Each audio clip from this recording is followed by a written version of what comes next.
સુરેન્દ્રનગર જિલ્લાના લખતર તાલુકા ભાજપ મંડળ દ્વારા વડાપ્રધાનના 132માં મન કી બાત કાર્યક્રમ નિહાળવાનું તથા ટિફિન બેઠકનું આયોજન કરવામાં આવ્યું। લખતર અને કડુ વચ્ચે આવેલા શ્રી ગેથડા હનુમાનજી મંદિર ખાતે સમગ્ર આયોજન કરાયું હતું। વડાપ્રધાન નરેન્દ્ર મોદી મન કી બાત કાર્યક્રમ દ્વારા દેશવાસીઓ સાથે પોતાના વિચારો વહેંચે છે। આ કાર્યક્રમમાં દેશભરના નાગરિકો સામેલ થાય છે। ત્યારે આજે લખતરના ગેથડા હનુમાનજી મંદિર ખાતે યોજાયેલા કાર્યક્રમમાં સુરેન્દ્રનગર જિલ્લા ભાજપ પ્રમુખ હાર્દિકભાઈ ટમાલિયા ઉપસ્થિત રહ્યા હતા।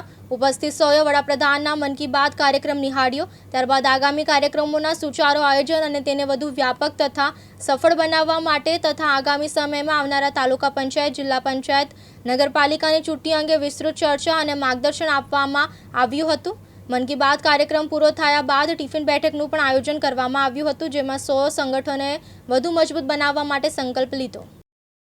આજ રોજ લખતર ગેથડા હનુમાનજી મંદિર ખાતે મન કી બાત અને ટિફિન બેઠક કાર્યક્રમ યોજાયો હતો, જેમાં મન કી બાત કાર્યક્રમ નિહાળ્યા ત્યારબાદ ચૂંટણીલક્ષી વિવિધ ચર્ચાઓ વિચારણા કરી હતી, જેમાં આ કાર્યક્રમમાં ઉપસ્થિત જિલ્લા ભાજપના અધ્યક્ષ શ્રી હાર્દિકભાઈ ટમાલિયાજી તથા તાલુકા જિલ્લાના તમામ આગેવાનો તથા કાર્યકર્તાઓ ઉપસ્થિત રહ્યા હતા। જયેન્દ્રસિંહ ઝાલા, દિવ્યાંગ ન્યૂઝ, લખતર, સુરેન્દ્રનગર।